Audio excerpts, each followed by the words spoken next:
क्या आपको पता है साउंड वेव क्या होती है? Frequency, time period, pitch and loudness में क्या फ़र्क होता है? अगर आपको नहीं पता है तो इस वीडियो में आपको आगे समझ में आ जाएगा। तो साउंड वेव को समझने से पहले हमें वेव को समझना पड़ेगा। वेव होती क्या है? तो वेव एक जगह से दूसरी जगह पर एनर्जी ट्रांसफ़र करती है विदाउट ट्रांसफ़र ऑफ मैटर। यानी मॉलिक्यूल्स ट्रांसफ़र नहीं होते एक जगह से दूसरी जगह पर, लेकिन एनर्जी ट्रांसफ़र होती है। तो आप कहोगे कि ये होता कैसे है, तो इसे समझते हैं। तो इस एग्जाम्पल में हम साउंड को ही समझने वाले हैं, क्योंकि हमारा वीडियो ही साउंड के ऊपर है। तो हमारे पास यहाँ पे एक स्पीकर है। तो स्पीकर में वाइब्रेशंस हो रही है, मतलब उसका सरफेस जोर जोर से आगे पीछे मूव कर रहा है। तो इस एनर्जी को स्पीकर अपने सामने वाले जो पार्टिकल्स हैं उन्हें पास कर देता है, और वो पार्टिकल्स भी मूव करना स्टार्ट करते हैं या वाइब्रेट करना स्टार्ट कर देते हैं। तो इस वाइब्रेशन की प्रोसेस को हमें समझना पड़ेगा। वाइब्रेशन की प्रोसेस में मॉलिक्यूल्स क्या करते हैं, थोड़ा सा आगे जाते हैं, पीछे आते हैं और अपनी जगह पे वापस आ जाते हैं।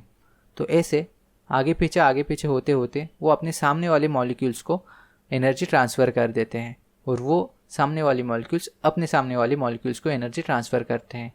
ऐसे ही वाइब्रेशन होते होते वो एनर्जी हमारे कानों तक आ जाती है। तो यहाँ पे मॉलिक्यूल्स ने अपनी जगह नहीं छोड़ी है, वो थोड़ा सा आगे गए पीछे आए, आगे गए पीछे आए, उन्होंने अपनी जगह नहीं छोड़ी है। तो इस प्रक्रिया में कई जगह पे गैस मॉलिक्यूल्स एक साथ आ जाते हैं, तो उसे हम कहते हैं कंप्रेशन। और उसी समय दूसरी जगह पे गैस मॉलिक्यूल्स की कमी हो जाती है, तो उसे हम कहते हैं रेयरफैक्शंस। तो इन वाइब्रेशंस को हम ड्रॉ कर सकते हैं। वो कैसे, इसे समझते हैं। तो हम वाई एक्सिस पे लेंगे प्रेशर, और एक्स एक्सिस पे हम लेंगे डिस्टेंस या टाइम। तो आप यहाँ पे देख सकते हो हमने नीचे डिस्टेंस लिखा हुआ है, और ये बीच की जो लाइन है उसे हम कहेंगे एवरेज प्रेशर। यहाँ पे जो प्रेशर हम दिखा रहे हैं वो एवरेज है। तो प्रेशर का क्या मीनिंग है, इसमें प्रेशर क्यों ले रहे हैं हम, इसे समझते हैं। यहाँ पे जो मॉलिक्यूल्स हैं वो एक दूसरे के ऊपर प्रेशर एग्जर्ट करते हैं, यानी प्रेशर डालते हैं। तो जहाँ पे ज़्यादा मॉलिक्यूल होंगे वहाँ पे वो एक दूसरे के ऊपर ज़्यादा प्रेशर डालेंगे। यानी हम कह सकते हैं जहाँ पे ज़्यादा मॉलिक्यूल है वहाँ पे जो प्रेशर है वो ज़्यादा मिलेगा हमें, जिसे हम हाई प्रेशर एरिया भी कह सकते हैं। और जहाँ पे कम मॉलिक्यूल है उसे हम लो प्रेशर एरिया भी कह सकते हैं। तो इसे समझते हैं। आपको स्पीकर के सामने मॉलिक्यूल्स बहुत ही कम दिख रहे हैं, तो यहाँ पे प्रेशर जो होगा वो कम रहेगा। तो यहाँ पे आप देख सकते हो ग्राफ में प्रेशर कम है। जैसे जैसे हम आगे बढ़ते हैं वैसे वैसे मॉलिक्यूल की डेंसिटी बढ़ जाती है, यानी मॉलिक्यूल की संख्या बढ़ रही है। वहाँ पे प्रेशर ज़्यादा होगा। तो हम ऊपर गए, यहाँ पे इस टिप पे मॉलिक्यूल सबसे ज़्यादा इकट्ठे हुए हैं, तो यहाँ पे प्रेशर सबसे ज़्यादा होगा। फिर जैसे हम आगे बढ़ते हैं वैसे मॉलिक्यूल्स की संख्या कम हो जाती है, तो हमारा ग्राफ नीचे जाएगा। और फिर आगे बढ़ने पर मॉलिक्यूल की संख्या ज़्यादा है तो हमारा ग्राफ ऊपर जाएगा। तो ऐसे हम प्रेशर और डिस्टेंस का ग्राफ निकालेंगे। तो इसमें कुछ टर्म्स है जिन्हें हमें समझना पड़ेगा। तो सबसे पहले है क्रिस्ट एंड ट्रफ। तो सबसे ज़्यादा प्रेशर वाले एरिया को हम कहेंगे क्रिस्ट, और सबसे कम प्रेशर वाले एरिया को या पॉइंट को हम कहेंगे ट्रफ। तो अब समझते हैं कि दो सक्सेसिव क्रेस्ट या ट्रफ के बीच में जो लेंथ होती है उसे हम क्या कहेंगे। यानी यहाँ पे एक क्रेस्ट है और यहाँ पे एक क्रेस्ट है, तो इन दोनों के बीच कितनी लेंथ है उसे हम क्या कहेंगे। या यहाँ पे एक ट्रफ है और यहाँ पे एक ट्रफ है, तो इन दोनों के बीच जितनी लेंथ होगी उसे हम क्या कहेंगे। तो उसे हम कहते हैं वेवलेंथ।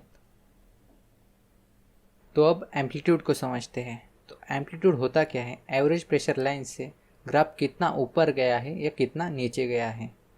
तो आप यहाँ पे देख सकते हो जितना यहाँ पे ऊपर मिलेगा हमें एम्पलीट्यूड, जितनी लेंथ हमें यहाँ पे ऊपर मिलेगी उतनी ही हमें नीचे भी मिलेगी। क्यों? क्योंकि एवरेज प्रेशर लाइन है।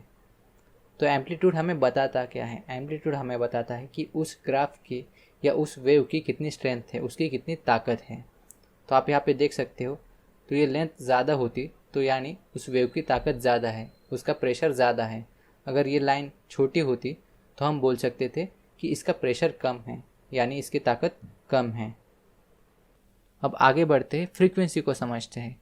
तो फ्रीक्वेंसी को हम न्यू से दर्शाते हैं, जिसका सिंबल कुछ ऐसा है। तो फ्रीक्वेंसी होती क्या है इसे समझते हैं। तो फ्रीक्वेंसी यानी कोई घटना एक फिक्स टाइम में कितनी बार हो रही है। तो इसे एग्जाम्पल से समझते हैं। तो आपके पास एक ड्रम है, तो वो ड्रम आप 1 मिनट में 25 बार बजा सकते हो, मान लो 25 बार, और आपका फ्रेंड उसे 20 बार बजा रहा है। तो हम कहेंगे कि 1 मिनट में ड्रम बजाने की आपकी फ्रीक्वेंसी है 25 और आपके दोस्त की है 20।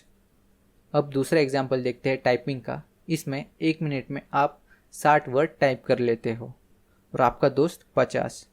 तो आपकी फ्रीक्वेंसी 1 मिनट की टाइपिंग की हो गई 60 और आपके दोस्त की हो गई 50।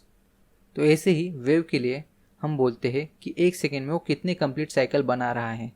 तो एक साइकिल क्या होती है इसे समझते हैं। तो यहाँ पे क्रिस्ट है, तो एक क्रिस्ट से दूसरी क्रिस्ट तक एक साइकिल बन जाएगी। तो इसे 1 सेकेंड में कितने साइकिल बन रहे हैं उसे हम उस वेव की फ्रीक्वेंसी कहते हैं। अब टाइम पीरियड को समझते हैं। तो टाइम पीरियड क्या होता है, एक साइकिल बनने के लिए कितना टाइम लगता है उसे हम कहते हैं टाइम पीरियड। तो पहले फ्रीक्वेंसी में हमने क्या बोला था, 1 सेकेंड में कितने साइकिल बन रहे हैं, वो हो गई फ्रीक्वेंसी, और एक साइकिल बनने के लिए कितना टाइम लग रहा है वो हो गया टाइम पीरियड। तो इन दोनों का जो रिलेशन है वो हम लिख सकते हैं frequency is equal to 1 time period. तो आप इसे समझ लीजिए, ये आसान है। अब पिच को समझते हैं, पिच होता क्या है। तो आप एक कॉन्सर्ट में गए हो, वहाँ पे एक सिंगर गाना गा रहा है और एक ड्रमर पीछे उसके ड्रम बजा रहा है। तो आपको उन दोनों की साउंड अलग अलग है ये महसूस हो रही है, लेकिन हमें ये समझता कैसे है, ड्रमर की साउंड और सिंगर की साउंड अलग है ये हमें कैसे समझता है। एटमॉस्फेयर जिससे वो साउंड आ रही है वो एक ही है, उन दोनों साउंड की वेलोसिटी भी एक ही है। तो ये हमें कैसे समझ में आता है, तो इसे हम कहते हैं पिच। जो ड्रमर ड्रम बजा रहा है उस साउंड की फ्रीक्वेंसी कुछ अलग रहेगी जो सिंगर गाना गा रहा है उससे। तो इसीलिए हम साउंड को डिस्टिंग्विश कर पाते हैं। आगे बढ़ते लाउडनेस को समझते हैं।